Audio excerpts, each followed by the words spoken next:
구약의 인물 가운데 요셉의 생애를 보면 그 생애는 정말 드라마를 보는 것 같은 그런 생애를 우리가 보게 됩니다. 그래서 참 요셉에 대해서는 할 이야기가 많습니다. 그런데 히브리서 저자는 오늘 요셉에 대해서 많은 말씀을 하지 않아요. 그냥 22절에 한 절, 그냥 그 말씀으로 두 가지를 이야기하면서 요셉의 생애를 정리하고 있는 것을 보게 됩니다. 왜 그럴까요? 왜 그럴까요? 요셉이 죽을 때 한 말 한마디만 남기고 나머지 것들은 왜 다 남기지 않은 걸까요? 그 이유가 뭘까요? 오늘 우리 요셉의 생애를 살펴보면서 왜 마지막에 자기의 인생을 마치면서 요셉이 한 말, 그저 두 마디의 그 말밖에는 남기지 않고, 그리고 히브리 저자는 더 이상 요셉에 대한 이야기를 하지 않는 이유가 뭘까요? 우리가 잠시 요셉의 생애를 창세기를 통해서 우리가 좀 살펴보는 시간을 먼저 가졌으면 좋겠어요. 요셉은 야곱의 11번째 아들입니다. 그것도 자기가 사랑하는, 정말 사랑해서 20년 만에 얻게 된 아내로부터 얻은 큰아들이에요. 그러다 보니까 그 요셉에 대한 사랑이 남달랐죠. 다른 형제들보다 더 사랑하는 것이 보여졌어요. 그래서 형들도 옆에서 볼 때 아버지가 너무 요셉을 편애하는 것처럼 느껴져서 시기하는 그런 마음이 발동되도록 그렇게 했단 말이죠. 거기다가 아버지가 자기를 사랑하는 걸 아니까 형들이 뭘 잘못하면 아버지한테 와가지고 형들이 뭐 잘못했다고 일러 바치는 거예요. 그러면은 아버지가 형들을 불러서 너희들 왜 그렇게 잘못해? 그렇게 하면 안 되잖아. 이렇게 말할 때 이거 요셉이 일러 바쳐서 이러는 걸 다 알게 되는 형이 어떻겠습니까? 그 요셉을 볼 때 저 괘씸한 놈 같으니라고 하면서 미워하는 마음이 생기지 않겠습니까? 거기에다가 자기가 또 꿈을 꿨는데 그 꿈꾼 얘기를 하면서 전부 다 자기한테 절하는 그런 꿈을 꿨다는 거예요. 그래서 두 번을 얘기를 하는 거예요. 형들 앞에서, 아버지 앞에서 뭐라고 얘기를 하냐면은, 뭐라고 얘기합니까? 오늘 얘기하면서 하는 얘기가 다른 거 아니에요. 밭에 나갔는데 볕단들이 있는데 12개의 볕단인데 자기 볕단이 있다는 거예요. 근데 자기 볕단에게 11볕단이 다 형제들의 볕단인데 다 자기에게 절을 한다는 거예요. 그 얘기를 듣고서 형들이 더 마음속에 화가 나는 거예요. 아니 저놈이 지가 뭔데 우리가 너한테 왜 절을 해? 네가 무슨 뭐 대단한 사람이나 되는 것 같이 그렇게 말하는 것처럼 말하니까 화가 났어요. 또 얼마 있다가 또 자기가 꿈을 꿨다고 하면서 또 이야기를 하는데 해와 달과 별들인데 11개의 별이에요. 11개의 별은요 자기 형제들이 11명이고 자기까지 12명 아니에요. 그런데 다 자기에게 절을 한다는 거예요. 그 얘기를 듣고서는 이제 두 번을 얘기하니까 아버지가 요셉을 혼내요. 꾸짖어요. 너 그런 얘기 하지 마라 형들 앞에서 하면서 그렇지만은 그 야곱의 마음, 아버지의 마음 속에는 요셉이 한 이야기를 간직해둬요 마음에다. 자, 그런 상황 속에서 형들은 요셉을 더 미워하기 시작합니다. 그래서 이제 막 발동을 하는 거예요. 저 인간은 저놈을 어떻게 처리를 해? 죽여버리고 싶은 그런 마음까지 막 증오심까지 생기는 거예요. 그래서 깊은 엉덩이에다가 빠뜨려 버렸어요. 근데 다행히 물이 없어서 살아났단 말이죠. 근데 형제들 가운데 야 이래서 해야 되겠냐? 큰 형도 얘기하고 세 번째 형도 이러면 안 되지 않냐? 우리가 이렇게 하지 말자. 죽여서는 안 될 것 같다. 그래서 죽이지 않고 어떡합니까? 마침 미디안에서 상인들이 왔는데 이스마엘 사람들이 왔어요. 그래서 그 사람들에게 딜을 해가지고 자기 동생을 은 20에다가 인신매매로 팔아버려요. 노예로 파는 거예요. 그래서 요셉이 어떻게 됩니까? 노예의 신세로 가게 됩니다. 근데 그들이 어디로 가냐면 애굽으로 가는 거예요. 그 당시에 가장 큰 나라는 애굽이니까. 애굽에 가서 보디발이라고 하는 군대 장관인데 그 사람 집에 팔아 넘기는 거예요.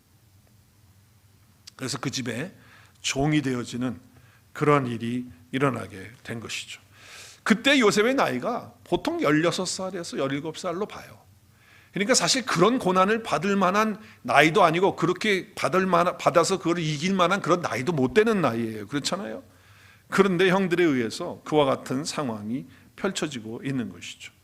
자, 거기에다가 정말 자기는 어릴 적부터 하나님께서 주시는 그런 믿음 가운데서 하나님을 잃지 않고 그런 상황 속에서도 하나님을 예배하고 그분께 감사하면서 그렇게 살았어요. 그래서 주변에 있는 사람들도 요셉이 하는 모든 삶을 보면서 자, 하나님이 함께하는 그런 자구나, 그런 아이구나 라고 하는 것을 알게 된 거예요.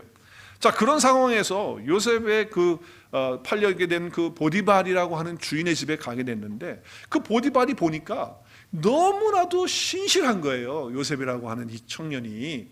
그래서 시간이 지나면서 너무너무 신뢰를 하면서 자기의 집안에 있는 모든 것들 다 맡아서 다스릴 수 있는 그런 어떤 권한을 그에게 주는 거예요.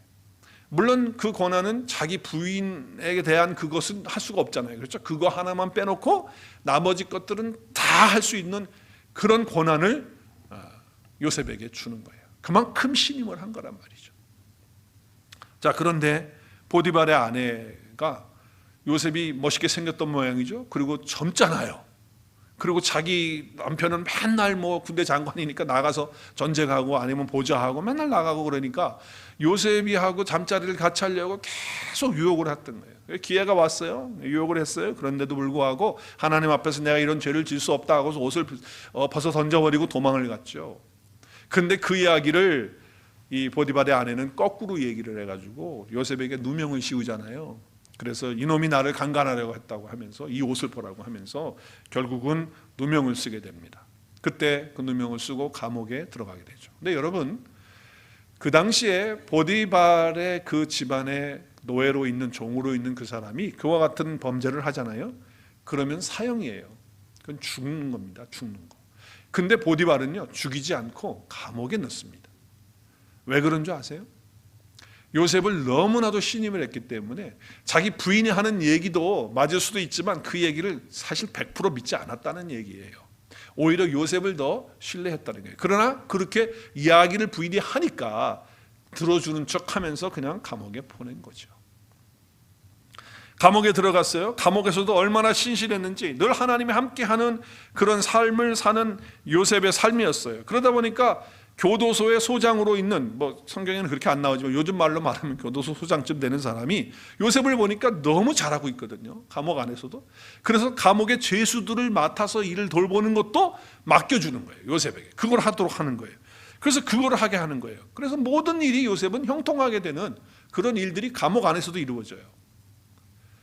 자, 그런데 요셉은 감옥에서 하나님이 함께 하시는 그런 삶을 살고 있는데 하루는 왕의 신임을 받아가지고 떡 맡은 관원하고 술 맡은 관원이에요. 그 사람은 뭐냐면 떡은 밥을 이렇게 요리해서 주면 왕이 그다음에 독사를 당하니까 왕이 최고로 신임하는 사람을 거기다 세워서 내가 나에게 먹는 모든 음식들이 잘못된 게 없는지 검사하고 자기에게 주는 거거든요. 그걸 하니까 신임하는 그런 사람이 신하였던 거예요. 그 사람이 감옥에 들어오게 된 거예요. 그런데 또 술 맡은 관원은 뭐냐면 왕에게 술을 따라줄 때도 독을 넣어가지고서 독살시키는 일이 많았기 때문에 진짜로 신임하는 사람이 그 자리를 맡는데 그 사람이 무엇을 잘못했는지 그 사람도 감옥에 들어온 거예요. 그래서 감옥에서 지내는데 요셉을 만나게 된 거죠. 근데 자기들이 험악한 꿈을 꿨어요. 이상한 꿈을 꿨어요. 근데 꿈을 꿨는데 자기들끼리 얘기하는데 그 꿈의 해몽이 뭔지를 모르는 거예요. 그래서 이걸 어떻게 하면 좋을까 막 이야기들을 하고 있는데 하나님이 요셉에게 그 꿈의 해몽을 주는, 제가 해드릴까요? 그래서 꿈을 해몽해 주는 거예요.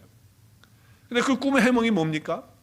떡 맡은 사람의 꿈은 결국은 사흘 후에 죽게 된다, 사형당하게 된다는 얘기고, 그리고 술관원 맡은 사람은 다시 그 직을 복원해서 왕 앞에서 그 일을 하게 되는 그런 일이 있을 것이라고 하는 것을 그 꿈을 통해서 요셉이 말을 해줘요. 근데 그 꿈대로 사흘 후에 그대로 그게 돼요. 그래서 술 맡은 관원장이 왕 앞에 가서 다시 이제 신하로서의 역할을 하게 되는 것이죠. 그런데 그 사람은 요셉을 새까맣게 잊어버려요. 그러다가 바로 왕이 꿈을 꿨는데 그 꿈이 뭔지 해석을 하는 사람이 아무도 없는 거예요. 이 사람 갖다 불러도 하고 박사 갖다 불러도 뭐 안 되고 뭐 마술사 갖다 불러도 안 되는 거예요. 그때 이 술관을 맡은 사람이 감옥에서 자기의 꿈을 해몽한 대로 그대로 된 사건을 알잖아요. 그때 그 청년 요셉이 생각이 나는 거예요. 그래서 요셉을 추천하게 되는 거죠. 그래서 바로 앞에 서게 되어서 결국은 바로에게 인정받고 신임받아서 애굽의 총리까지 되어지는 그런 은혜를 요셉이 받게 되어지는 것이죠. 그때 요셉의 나이는 대략 30살 정도로 보는 것이죠. 자, 요셉은 이렇게 하나님이 늘 함께 하시는 그런 삶을 살았어요. 형들이 미워할 때도, 또 자기가 노예로 팔렸을 때도, 또 누명을 써서 감옥에 갔을 때도 하나님이 자기와 함께 하시는 늘 그런 삶을 살았던 거예요. 그리고 자기가 총리가 되었을 때도 하나님이 자기와 함께 하시는 걸로 통해서 애굽에 흉년이 오게 되는데 그 흉년을 어떻게 합니까? 하나님의 지혜로 막게 되고, 그리고 선정을 베푸는 그런 일을 하게 되는 거죠. 요셉의 생애가 역전의 인생의 드라마인데 여기서 끝나는 게 아니에요. 절정은 뭡니까? 절정은 형들과 요셉이 만나는 거예요. 이제 곡식을 구하러 요셉 애굽에 왔다가 애굽의 총리가 된 요셉 앞에 형들이 오는 거예요. 근데 요셉은 감추죠. 자기 얼굴을 감춰서 모르게 하는 거예요. 근데 요셉은 알아요, 형들을. 근데 형들은 요셉은 모르잖아요. 이제 그래서 곡식을 구하러 왔을 때 형들을 만날 때 요셉은 어떻게 합니까? 그들을 다 이미 용서했어요. 하나님이 함께 하시는 삶을 통해서.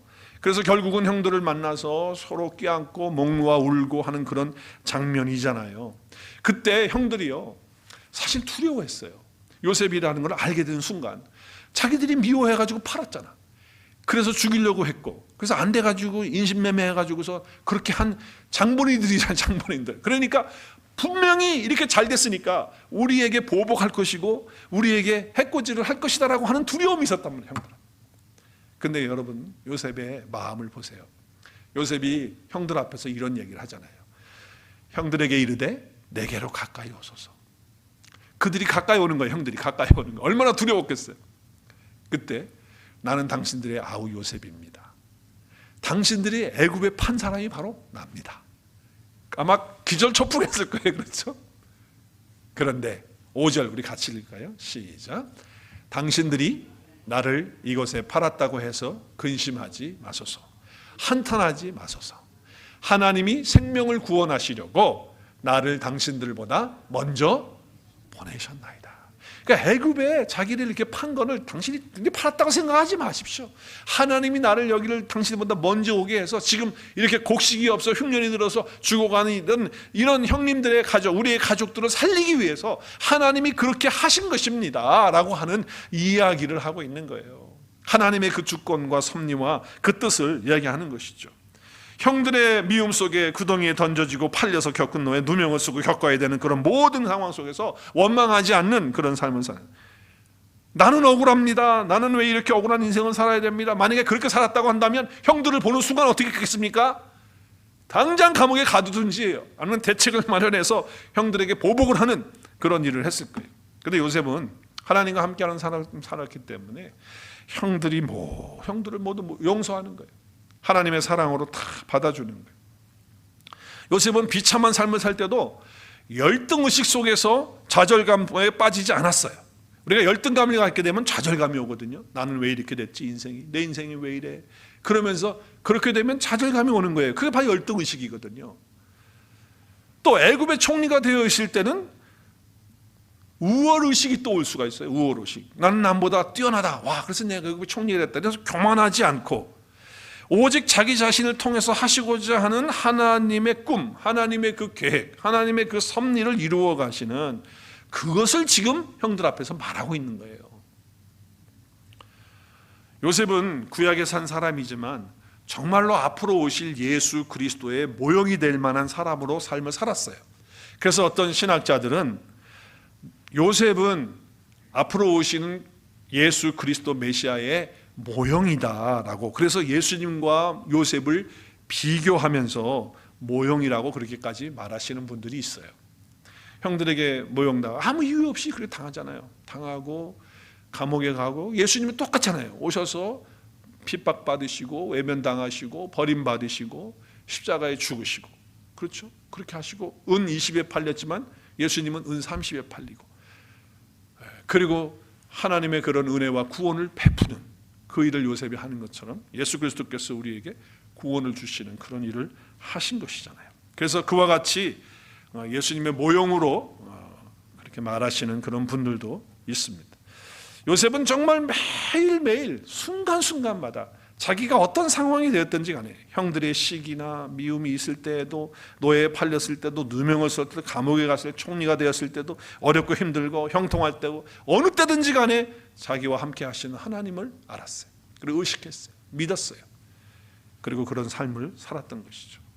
우리 교회에 중고등부 학생 가운데 데니엘 킴이라고 하는 학생이 있어요.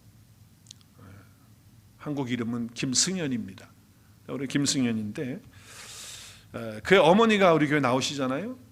반주하시는데 오늘 부득이한 사정으로 병원 일 때문에 오늘 예배에 참석을 못 하셨는데, 그분 이름이 김은혜 집사님이에요. 근데 그분과 제가 새 생명의 삶을 같이 공부를 하는데, 자기 아들 승현이에 대한 이야기를 하는 거예요.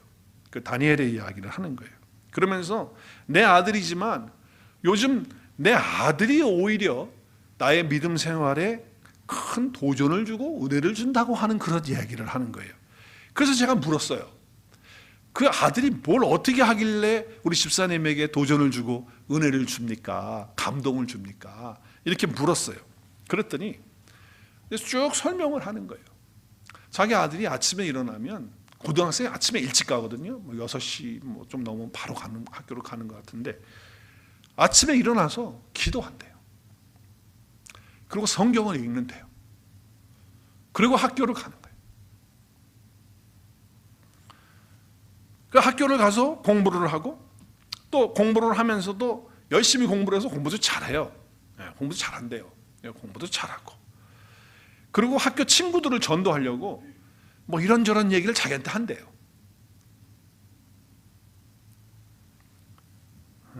그래서 학교에서도 자기가 그리스도인으로서 본을 보이는 그런 삶을 사는 그런 이야기를 하고, 또 예수님 믿는 친구들하고는 기도의 모임이나 성경을 같이 읽고 공부하는 그런 모임을 학교에서 갖고 싶어 해서 그런 이야기를 자기한테 한다는 거예요.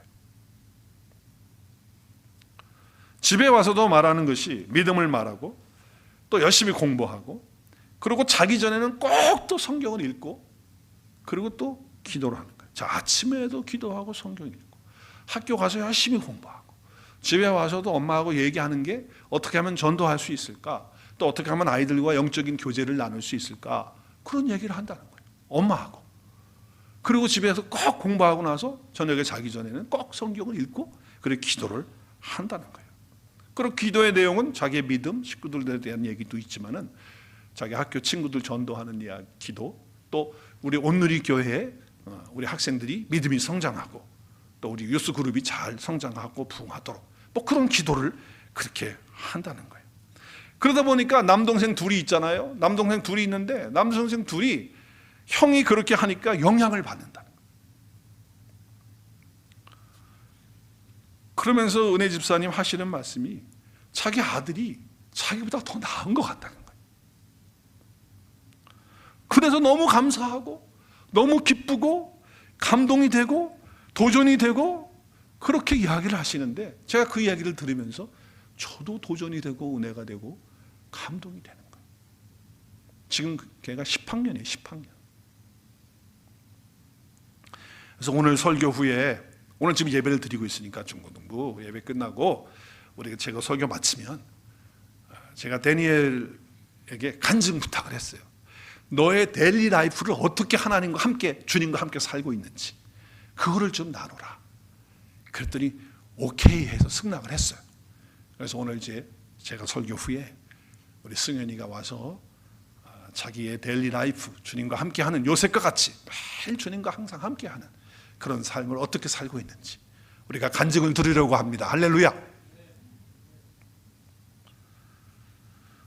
제가 조금 전까지 창세기 기록에 된 요셉의 생애를 간단하게 설명드렸어요. 근데 요셉의 생애는 정말 하나님과 함께하는 그런 삶이었거든요. 그래서 요셉의 생애는 할 얘기가 많아요. 그리고 우리가 여러 가지 것들을 도전으로 삼아서 또 우리의 삶에 어떤 적용하는 것들로 내용들을 뽑아서 하면 요셉에 대한 부분이 정말 많거든요. 그렇다고 한다면 히브리서를 쓰고 있는, 이 신약 성경을 쓰고 있는, 성령의 감동을 받아 쓰고 있는 이 사람은요, 그 요셉에 대한 좋은 이야기들, 제가 지금 설명을 다 자세히 못 드렸지만은 그러한 얘기들을 종합해서 길게 써야 되고 또 그런 얘기들을 기록을 해야 마땅한 거예요.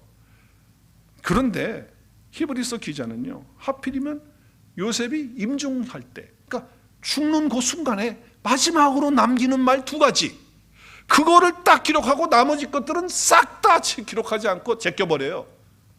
왜 하나님이 그렇게 하셨을까? 왜 그렇게 하셨을까?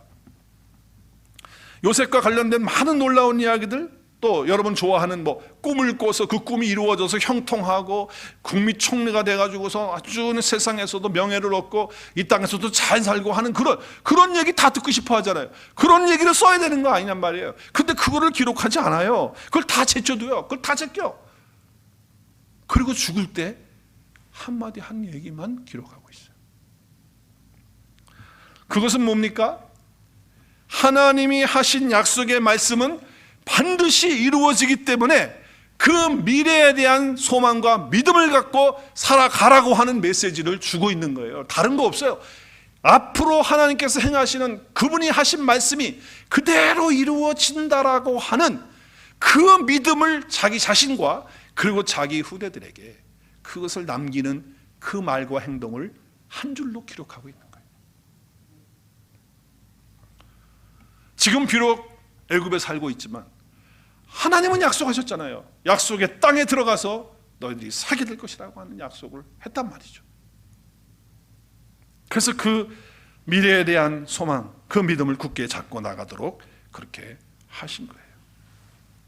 요셉은요, 어려서부터 자기 할아버지 그리고 자기 아버지, 그래서 우리 아브라함의 하나님, 이삭의 하나님, 야곱의 하나님 그러지 않습니까?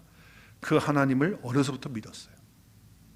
그리고 젊을 때도 믿었어요. 그리고 나이 들어서 죽을 때까지 믿었어요. 이스라엘 땅에서도 믿었고 애굽에 가서도 믿었어요. 그런데 우리가 가만히 보면 종종 믿음 생활하는 사람은, 어떤 사람은 어려서는 교회 나가고 어려서는 믿음 생활을 했는데 자라면서 교회를 떠나고 믿음을 버리는 사람들이 있더라고요. 종종 그런 사람들이 있어요. 또 고향에서는 믿다가 한국에서는 믿다가 미국에 와가지고서는 안 믿는 또 그런 분들이 있어요. 물론 반대인 경우도 있죠. 어려서는 안 믿다가 자기 집안에 전혀 믿는 사람이 없었는데 나이 들어가지고 작년의 때에 예수님을 믿고 그리고 신앙생활 하는 사람들도 있어요. 또 한국에서는 신앙생활 하지 않았는데 미국에 와서 예수님을 알고 신앙생활 하시는 그런 분들도 있죠. 어떤 분들은 고독할 때는 예수님 믿다가 장가가고 시집가고 해서 이제 고독이 없어지니까 교회 생활 안 하고 신앙생활 안 하는 사람들이 있어요. 어떤 분들은 학창시절에 믿다가 군대 가서 안 믿는 사람도 있고, 어떤 사람은 안 믿다가 군대 가서 믿는 사람도 있고, 그렇게 되죠. 특별히 어려운 시절에는 믿다가 열심히 믿어 주님을, 그러다가 좀 삶이 풀리고 잘 되고 뭐가 출세를 하게 되면 그때부터 신앙을 버리고 예배를 버리고 골프 나가고 놀러 다니고 그러더라고요. 이민 와가지고 외롭게 살 때는 열심히 교회 와서 뭐 믿는다고 막 하고 그러다가 교회 와서 이제는 생활이 좀 피고 이제 이민 생활에 정착을 하고 이제 그렇게 되면 또 물질이 좀 손에 쥐어지고 그러면 빠이빠이, 교회는 빠이빠이, 신앙은 빠이빠이, 그러시는 분들이 있어요. 그런데 오늘 요셉은요, 잘 보세요. 어릴 때부터 어떤 상황이 되든지 간에 잘 되든 안 되든 아니면 자기가 누명을 받든 뭐 감옥에 들어가 아무 관계 없어요. 끝까지, 어느 때까지? 자기가 목숨을 다하는 마지막 임종 때까지 그 믿음을 가지고 사는 그런 삶을 살았다는 거죠. 그렇기 때문에 우리는요, 정말 우리의 삶 속에서 주님과 함께하는 그런 삶을 꾸준히 살아가는 삶을 살 때 주님이 우리를 부르시는 그 마지막 때에 믿음으로 하나님 앞에서 죽을 수 있으리라 믿습니다. 우린 믿음으로 죽을 수 있어야 돼. 믿음으로 죽는 이 장엄한 인생의 결산을 위해서 믿음으로 살다가 살아가는 삶이 없으면 그렇게 할 수가 없다라고 하는 거예요. 자, 오늘 요셉은 참으로 훌륭한 사람이에요. 히브리인들에게 있어서는 놀라운 성공의 사람이에요. 왜냐하면 유목민인 가운데서 그 당시에 애굽은 가장 큰 나라였어요. 근데 그 나라의 총리가 된다는 거예요. 여러분 한번 생각해 보세요. 요즘으로 말하면 후진국에서 못 사는 나라 빈민가에서 거기서 어떻게 미국 대통령이 나온 것보다도 더 큰 일이 일어난 거예요. 제 큰딸하고 통화를 하면서 그런 얘기를 하더라고요. 그 자기가 의사 생활을 하는데 자기는 놀랬대요. 의사들 중에 흑인들이 많다는 거예요. 근데 그 사람들이 다 이민 와가지고 공부해가지고 된 사람들이 많대. 샌호세도 있었는데 자기가 LA로 이제 병원을 이전해가지고 와서 근무하는데도 그 아프리카 사람들이 이렇게 와서 닥터가 돼가지고, 물론 인도 사람도 많지만 아프리카 사람들도 의외로 자기가 생각하는 것만큼 많이 있다는 거예요. 그런데 자기는 생각할 때 그렇게 흑인들이 열심히 해서 그렇게 의사로서 섬기고 하는 그런 일들을 흑인들이 많이 했으면 좋겠다. 그래서 흑인들이 잘못된 길로 가지 않고 어떤 그런 것들을 롤 모델로 삼아가지고 흑인들도 바른 삶을 살 수 있도록 그렇게 했으면 좋겠다는 그런 얘기를 해요. 그렇잖아요. 뭐 흑인의 농구 선수로 성공한 사람들, 또 풋볼 선수로 성공한 사람들 다 흑인의 그런 어떤 롤 모델이 우상이 되어 있지 않습니까? 또 뿐만 아니라 대통령이 또 흑인이 되니까 얼마나 또 흑인들이 프라우드했어요. 그리고 그렇게 롤 모델이 되는. 그러니까 지금 애굽의 총리가 되었다는 것은요, 이 히브리 민족의 사람들이 얼마나 공경하는 그런 또 롤 모델이 되는 그런 사람이었겠어요. 근데 여러분, 그 당시에 애굽에서 총리가 된다는 것은 바로는 그 왕이니까 그 자기의 출생을 통해서, 그죠? 자식을 통해서 대대로 그렇게 왕이 되어지는 거잖아요. 그러니까 그거 빼고서 가장 높은 자리를 말한다고 한다면 그건 총리의 자리예요. 그러니까 왕을 뺀 나머지의 모든 것 위에 있는 것이 바로 총리라는 것이죠. 놀라운 그런 삶을 사는 사람이 바로 요셉이었다라고 하는 거예요. 그래서 어떤 신학자는 그렇게 얘기를 하더라고요. 요셉이 애굽의 총리가 되었다라고 하는 것은, 이건 내가 믿음이 없으면 지어낸 이야기로 말하고 싶다라고 그렇게 얘기를 하는 거예요. 그러니까 그만큼 되기가 어려운, 현실적으로 그 당시에 될 수 없는 그런 일인데 되었다라고 하는 그런 이야기를 하는 것이죠. 이렇게 놀라운 일을 이룬 요셉이 자기의 삶의 결론을 어떻게 내린다고요? 오늘 딱 한 절로 내리고 있어요. 우리 같이 한번 읽겠어요. 시작. 믿음으로 요셉은 임종시에 이스라엘 자손들이 떠날 것을 말하고 또 자기 뼈를 위하여 명하였으며, 두 가지를 말해요. 두 가지. 뭘 말해요? 이스라엘 자손들이 또 어딜 떠납니까? 어딜 떠나요? 애굽에 지금 있어요. 애굽에. 그래서 결국 애굽에서 430년을 종살이 하잖아요. 거기서 어떻게 떠난다는 거예요? 어디로? 하나님이 약속하신 땅으로. 그 미래를 지금 말하는 거예요. 그 믿음을 지금 말하고 있는 거예요. 하나님의 약속이 이루어진다는 걸 보여주는 거죠. 또 한 가지는 뭐예요? 자기의 뼈를 위하여 명하였다. 이게 무슨 얘기예요? 자기의 뼈를 위해서 명했다는 얘기가 뭐예요? 여러분, 애굽은요, 사람이 살아있을 때도 놀라운 영광과 존경을 받는 그런 문화였지만은 사람이 죽은 다음에 더 존경과 영예를 얻는 그런 문화가 애굽의 문화였어요. 그래서 애굽은 어떻게 합니까? 이게 뭐죠? 이게 미라예요. 미라의 문화가 있었어요. 그래서 이 사람은 영원히 존경받고 영원히 명예로운 그렇게 되어지는 거예요. 그러니까 바로가 죽으면 죽은 후에 그 바로는 더 영예롭게 되어지는 그런 것이 되는 거고. 그러면 총리가 죽었다고 한다면 거기서 매장이 돼서 거기서 뼈를 묻고 이렇게 미라가 되어서 있으면 오고 오는 세대에 높임과 존경을 받고 영예를 얻는 그런 것이 되거든요. 그런데 이거 필요 없다는 거예요. 이거 필요 없다는 거예요. 나는 하나님의 약속에, 하나님의 믿음의 그 흐름에 나는 같이 가겠다는 거예요. 그래서 약속하신 그 땅에 너희들이 이제 나를 묻게 되면, 이렇게 하면, 이렇게 애굽식으로 이렇게 장례할 거 아니에요. 미라로 만들어서. 그럴 때 너희들이 이제 반드시 애굽을 떠나게 되는 그날이 온다. 그때 나도 같이 꺼내서, 이 유고를 꺼내서 가지고 나가도록. 그래서 반드시 너희들은 가나안 땅에 들어가 산다는 것을, 그 믿음을 그 후손들에게 남기고 있는 말씀을 하기 때문에 오늘 이 한 절의 말씀이 가장 중요한 말씀으로 기록을 하고 있다라고 하는 것이죠.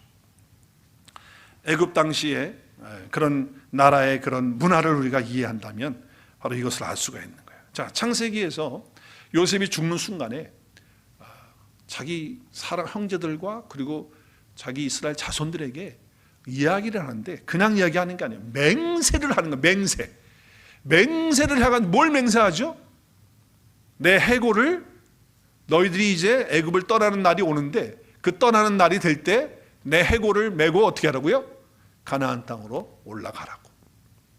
그래서 이제 110세를 산 요셉을 매장하면서 그 미라를 만들면서 몸에다가 향료제를 넣고 썩지 않도록 그렇게 하는 거잖아요. 미라의 그런 입관을 하게 되는 거예요. 요셉이 바라본 게 뭐예요?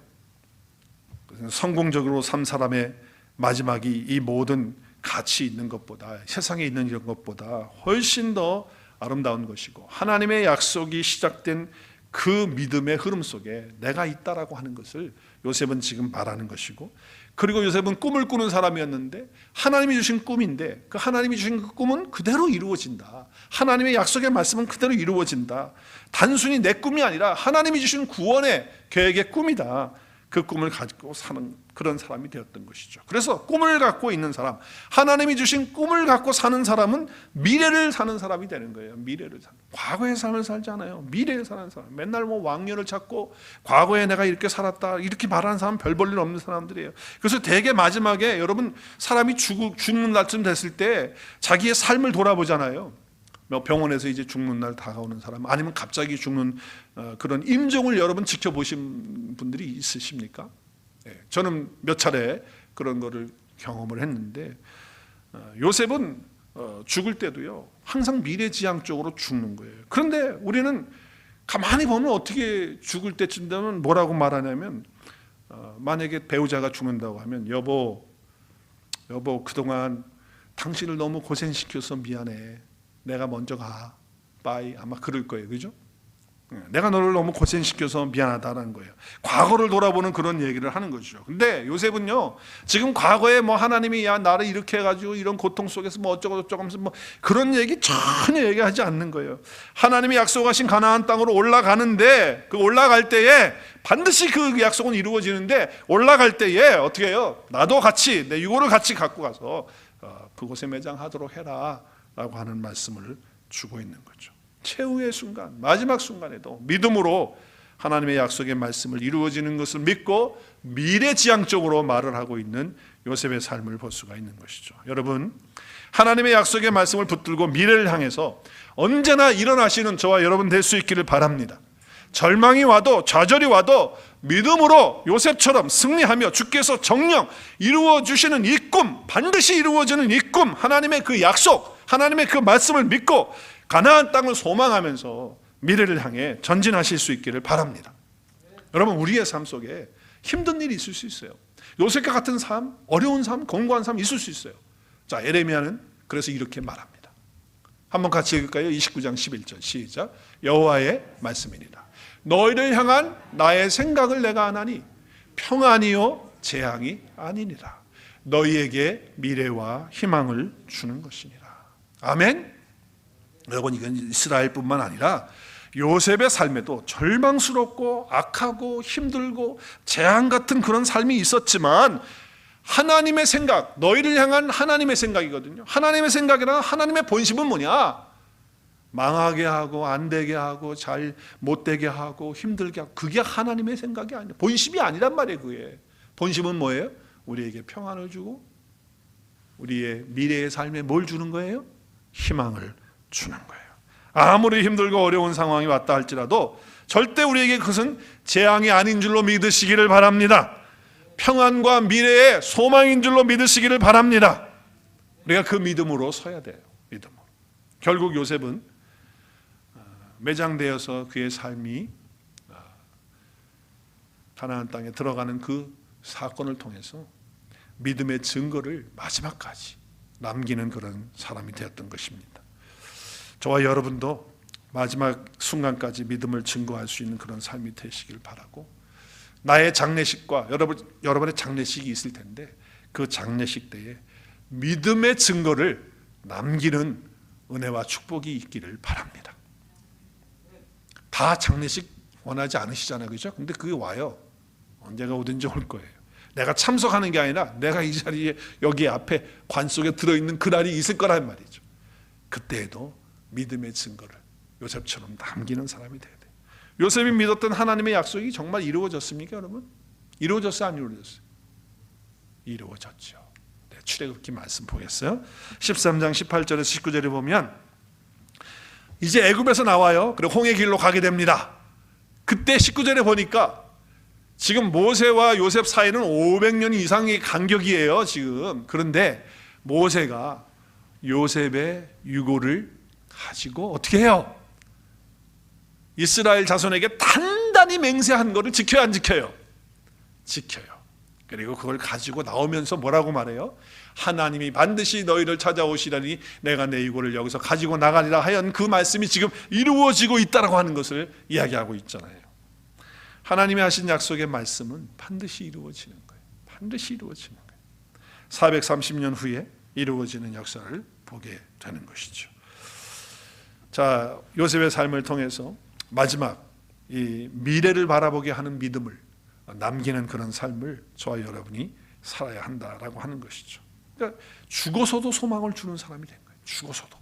얼마나 멋집니까? 근데 그것이 그냥 가나안 땅만이 아니에요. 여러분, 가나안 땅은 영원한 하나님의 나라를 그림자로 보여주는 것뿐이에요. 그렇기 때문에 예수님은 십자가를 앞에 놓고 제자들을 향해서 이와 같은 기도를 하시잖아요. 뭐라고 기도합니까? 내가 세상에 속하지 아니한 것처럼 저 제자들도 세상에 속하지 아니하였다는 거예요.